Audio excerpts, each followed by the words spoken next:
New York City. What a beautiful city, with a great ambiance and a sneaker collection that goes into the millions. Yeah, you heard that right, millions. New York City has some of the best and greatest sneaker collectors around. Growing up in New York City, having the most hyped up sneaker, you became the most popular in school. But are they doing it for the love or for the hype? We will meet two sneaker collectors, John and Hector, who I personally know, and they will share their love for sneakers. But can that be diminished by a reseller who may lack actually liking the sneaker and are only in it for the money? Well, let's find out as we explore the sneaker community in New York City, the city that never sleeps.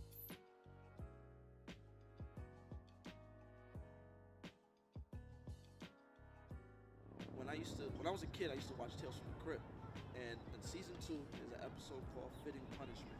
And in that episode, this kid goes to stay with his uncle, who runs a funeral parlor, and the guy was mean, and the kid ended up getting killed in the episode, and the uncle stuffed him in a coffin, but the kid was tall, so he had to chop off his legs to fit him in the coffin, chop off his feet to fit him in the coffin. Coming down the steps, well, the kid isn't coming down the steps, it's 2 feet, 2 bloody pairs of fire red Air Jordan 4s coming down the steps, and one of them lands on the uncle's chest.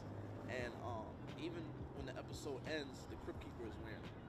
So that visual was always haunting to me, and it always stuck in the back of my mind. And at that, I had to be about 3 or 4 years old, and I was just always like, yo, what are those sneakers? And I got my chance to get them in 2006 when the Mars Air Jordan 4 came back out, and then I think in 2012 another pair of Fire Red Air Jordan 4s came out. And from there on, I vowed that every time that sneaker dropped, I'm going to pick up a new pair. That's hands down my favorite sneakers, probably the most perfect sneaker to me. I would give a ballpark number of about 80. I used to, in '07, last time I really counted my sneakers was like 2007, and I probably had like about 75, 76 pairs. And since then, I lost it in storage. Some of them I got to keep from then, so I still have some of them, but I bought back a lot of the rest. And I'm gonna be modest and say 80, but I'm always finding new pairs in my closet. Anytime I clean, I'm finding new pairs somewhere. And all I know is that every time I'm getting ready in the morning and I have to get a pair of sneakers, they always fall over on me. So it's a lot. It's to the point where it's almost touching my ceiling if I really stack them all up. So I gotta do a count one of these days, but I want to say 80 pairs. I think everybody should do it for the love. You should do it. There should be some knowledge going into it, and I commend Jordan Brand for trying to tell stories with colorways and stuff like that. That kind of adds to the love. But you can't really beat the hype. The hype, it is what it is. The hype has always been around since the beginning. But we had timeless product. You know what I'm saying? Going back to the Yeezys, that's a shoe that years from now, I don't think anybody's really going to care for them. Like it's the Adidas Yeezy, that is. That's a shoe that nobody's going to really care for years from now, because something new would be hot. So I think everything should be done for the love.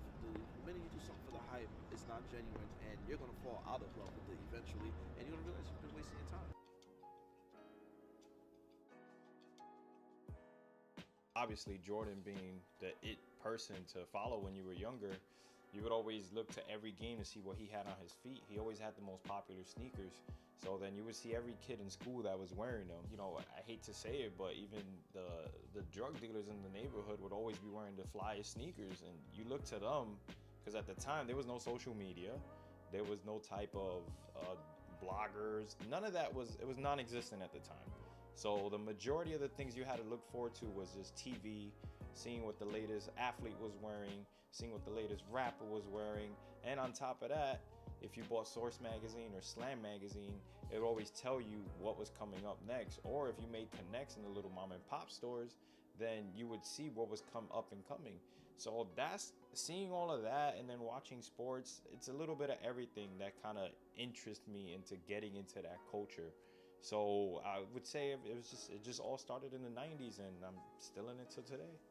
Favorite sneaker, Lord Grailed, is both terms as used to describe the sneaker that you gravitate towards, that has that emotional feeling. The Air Jordan 11, black and red, hands down. It was about 96 when I never got. Let me go a couple of years behind that. Before '96, I knew about the Jordans that were out on the streets. Because there was this one girl that sat in front of me in class. She had every other Jordan. I remember 6, 7, and 8. She had them on always. So, you know, I always followed everything that was coming out, seeing Jordan playing on TV. But something about the Air Jordan 11 it was just something out of this world. I kept inventory the other day too. I gotta say, it probably went over 80. So I think 83, 85. Every sneaker has a story to tell that I have in my collection. So it's not just something that's like, oh, I'm just gonna buy it just to buy it and then that's it. No, like I have an emotional attachment to everything. So it's much more than just a passing hobby. It's something that I'm gonna take to the grave with me, pretty much. I really love a sneaker. If you saw it on the street, you really like it, you're gonna wear it. You're not just gonna keep it tucked away in the closet till it rots away and when you put it on it crumbles. Do it because you like it. Genuinely have a love and a passion for it. Don't do it because of the hype. Don't do it because oh my god, they're limited. I need them just to look cool, just to take pictures. Just have a love for it and go with the flow. Don't do it just because somebody else is doing it. That's all I gotta say for the younger cats out there. Resellers don't really want their identities out, so this is Bob, and he's a reseller from New York City. I'd love to be hated. I mean, I'm still gonna get my money either way, so I mean, I could really care less about the hate, because at the end of the day, I'm still gonna get my money. That's how I look at it. I'm in it for the money mainly. Some of these sneakers are ugly, but there's a value behind it, so as long as there's a value, I'm there to sell it. That's how I look at it as. If I could get more than 5, 6 pairs and there's an extra one left, I'll wear them, whatever the case may be. But it's all about the money at the end of the day. So, what's a hype? That's the question. This question had a different answer amongst the sneaker collectors we visited today. Sneaker brands like Nike, Adidas, New Balance, and much more are in an all-time high, and it's pretty hard to attain a sneaker that's hyped up unless you win a raffle. Just know, every sneaker collector actually has a great story to tell. And with that, I came to a conclusion. Just do it for the love. Don't get caught up in the hype.